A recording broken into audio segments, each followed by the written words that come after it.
She looked me in the eyes and told me I was the reason her life felt small. Everyone thought I'd beg. They thought I'd fight for her, chase her, try to prove I was enough. But I didn't. I opened the door, handed her the keys, and let her walk straight out of my life. If you've ever felt like you were giving everything in a relationship while the other person slowly pulled away, hit like, subscribe, and stay with me. Because this story isn't about losing someone. It's about what happens when you finally stop trying to keep them. It started on a Friday night. The kind of night that looks peaceful, but feels wrong in a way you can't explain. The kitchen lights were warm. Dinner was simple: roasted chicken, cheap red wine, the soft hum of the dishwasher filling the silence. Everything looked normal. Too normal. Like a scene carefully arranged to hide what was really happening underneath. I sat there, sleeves rolled up, exhaustion still clinging to me after a long day at work. And across from me was Anna, my wife, scrolling through her phone, not eating, not talking, not even looking at me, just smiling. Not the kind of smile she used to give me. This one was different, half-hidden, private, like it belonged to someone else. I told myself I was imagining things, that I was overthinking, but something inside me felt heavy, like the air itself had thickened, like something was already breaking, and I just hadn't heard it snap yet. Big night, I asked. If you've ever felt betrayed, overlooked, or blindsided by someone you trusted with your entire life, hit like, subscribe, and stay with me, because this story isn't just about cheating. It's about what happens when someone underestimates your silence. Laura and I had been married for 6 years. 6 years of routines, 6 years of shared bills, shared space, shared history. From the outside, we looked stable, predictable, safe. I worked long hours. She stayed home more often, picked up freelance work here and there.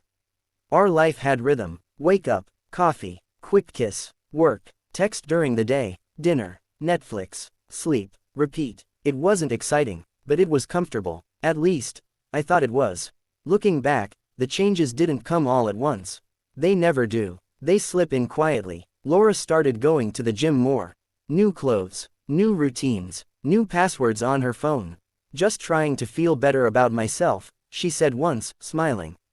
And I believed her, because that's what trust does. It fills in the blanks with hope.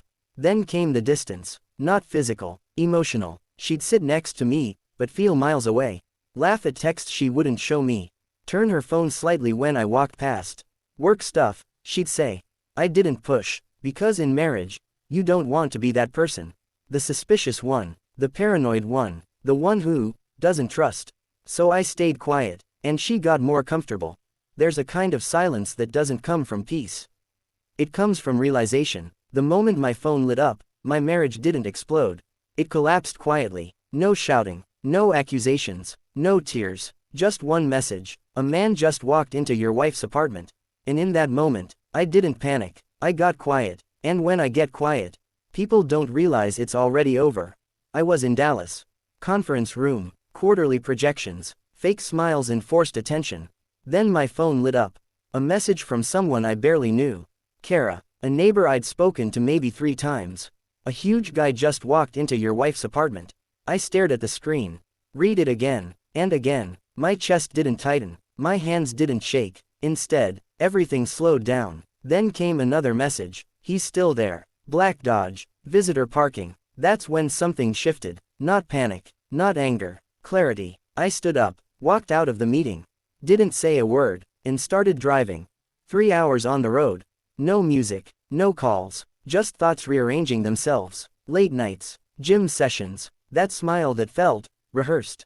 Her sudden sweetness. Too perfect. Too timed. Too controlled. It wasn't love. It was maintenance. She wasn't reconnecting. She was covering tracks. Another message from Kara. He just left. They kissed at the door.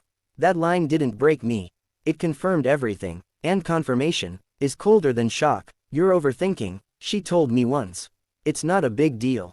That became her default response. Late nights, relax, phone locked, privacy matters, distance, you're imagining things. And slowly, I started questioning myself. Maybe I was overreacting. Maybe I was too busy. Maybe I had neglected her. That's how it works. Not with explosions, but erosion. Small, steady, invisible. Until one day, there's nothing solid left. I didn't confront her that night. I didn't wake her. I didn't make a scene. I left, quietly, and knocked on Kara's door. She opened immediately. "You okay?" she asked. I paused, then said something that surprised even me. "I need a witness." By morning, we had everything. Darren's identity, his schedule, his fiancée. Yes, he had one. Rachel, a nurse. Night shifts, which explained everything. Timing, pattern, efficiency. He wasn't just cheating, he had optimized it, and my wife fit perfectly into that system. That realization didn't hurt, it clarified. I got home just after midnight. But I didn't walk in like a husband. I moved like a stranger. Quiet, careful, observing. The apartment was dim, but it told a story. Wine glasses, too. A blanket tossed carelessly. Not hidden, not rushed. Comfortable. That's what hit hardest. Comfort. This wasn't new. This wasn't a mistake. This was routine. Then I saw her laptop. Open, unlocked, careless. Or maybe, she thought I'd never look. Messages. Weeks of them. His name, Darren. Personal trainer. Confident. Predictable. Available. Their conversations weren't subtle. They were bold. Planned. Scheduled. Like appointments. Like I was the interruption. Not the husband. I didn't react. I documented. Photos. Screenshots. Timestamps. Every detail. Every lie. Every proof. The next day, I watched. From Kara's apartment. 1:30 p.m. My wife texted me. "Miss you heart." 2:15 p.m. Darren arrived. Right on schedule. I filmed everything. The door. The hug. The way she leaned into him. Familiar. Practiced. Then they disappeared inside. And something inside me completely shut off. Not anger. Not sadness. Just detachment. The next morning, I knocked on my own door. She opened it smiling. Bright. Warm. Perfect. Surprise, she said, like she was happy to see me. Like she hadn't been living a double life. Breakfast was ready. Eggs. Bacon. Toast. A performance. We sat. She talked. Filled the silence. Until it broke her. "Okay. What's wrong?" I slid my phone across the table. "Explain this." Her face drained. "Where did you get this?" "Does it matter?" "It's not what it looks like. It looks like cheating." Silence. Then anger. "You're never here. You made me feel invisible." I nodded slowly. "You made it a schedule." That hit her harder than yelling ever could. Then came the knock. She frowned. "Who is that?" "Accountability." I opened the door. Kara walked in. Behind her, a lawyer. The room changed instantly. The air got heavier. Real. This wasn't an argument anymore. It was consequences. "You're leaving tonight," I said calmly.